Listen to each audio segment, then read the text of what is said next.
Hi there, my name is Claire Ann Franz, and this is my video blog submission for Assessment 3 for AGS422 Contemporary Issues in Agriculture.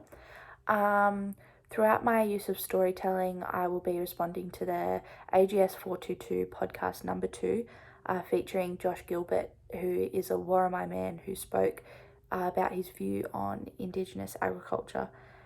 And the basis of my reflections and storytelling are prompted by Josh's perspective that Western agriculture is a colonizing act and how that reflects on society and agriculture as a whole, and who it affects.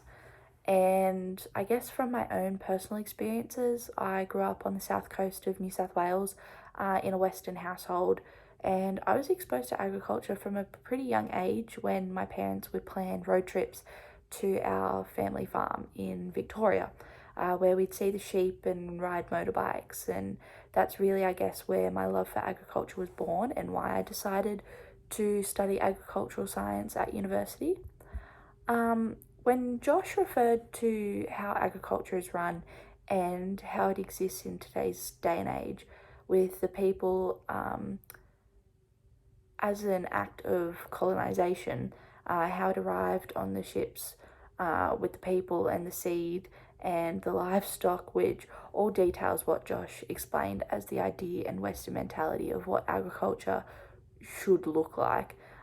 This really made me question my own experiences and understanding of what Australian agriculture is based off and what it represents, not only as an industry to feed people, but also the history that comes with it. And this lens which agriculture is perceived through is all I've known throughout my whole life. Besides people, possibly a few school lessons on Indigenous agriculture sporadically taught across my 12 years of schooling, the education system at my school nor any organisations around my home spoke about or taught the ways of Indigenous agriculture and the benefits it could have on farming today. And this really demonstrates the hidden history of the Indigenous communities across Australia and their ways of living and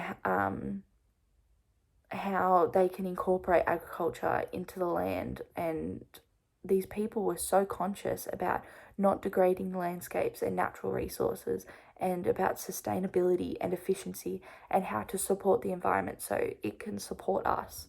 And this also correlates to another concept within this podcast series, which is whether people are actually aware of Aboriginal and Torres Strait Islander Australian agricultural practices. And personally, I don't think people within Australia are aware of these practices and the history within Indigenous agriculture and their way of life in general. And as I said before, my experience throughout primary school and high school really lacked a lot of education of not only Indigenous agriculture within Australia, but education on Indigenous Australians and their history entirely. The schools I attended were primarily white with a very westernised education system. Yes, there were students of different ethnicities and the schools were relatively inclusive.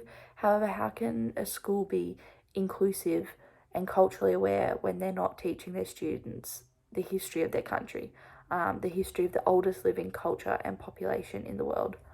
And when I left high school and began my journey at Charles Sturt University, it was honestly a shock to see an institution, not only a professional organisation, but an extremely professional and popular education facility, educate their students on the Indigenous culture, its history, and its people, not only in the Wagga Wagga region, but throughout all of Australia. And I found that CSU really valued their Indigenous students and staff members from my perspective, and by incorporating Indigenous studies into each degree, including my own, to teach about cultural awareness and how to integrate cultural awareness and acceptance and inclusivity into our professional and personal lives, was so different to my previous schooling experiences. And I believe that every education institution should facilitate the same learning. And so I guess going back to the main original prompt of how Western agriculture is a colonising act. We can see that with this lack of information and experience through our education systems, that Indigenous agriculture has all but been forgotten by the modern westernised practices of farming.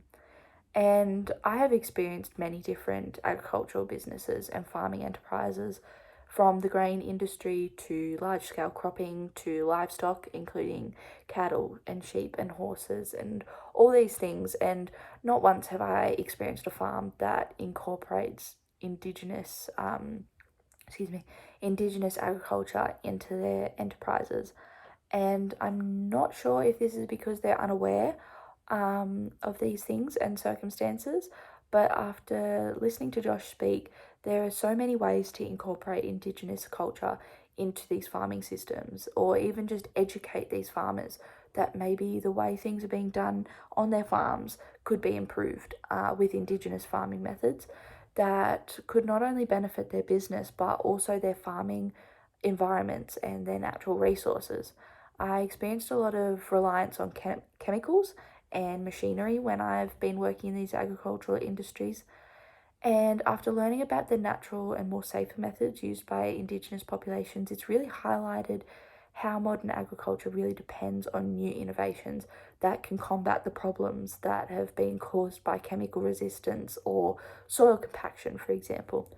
Whereas if Indigenous methods were incorporated, we could use fire burning methods or the use of certain plants or animals to combat weeds or pests. And yes, I understand these concepts are similarly already being used, however, we're still facing these issues.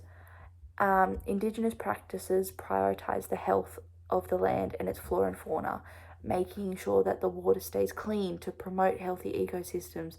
And even if the Indigenous practices aren't incorporated themselves fully, I would really hope that the thoughts and concepts behind them create a healthier and more sustainable agriculture industry within Australia. So, yes, thank you.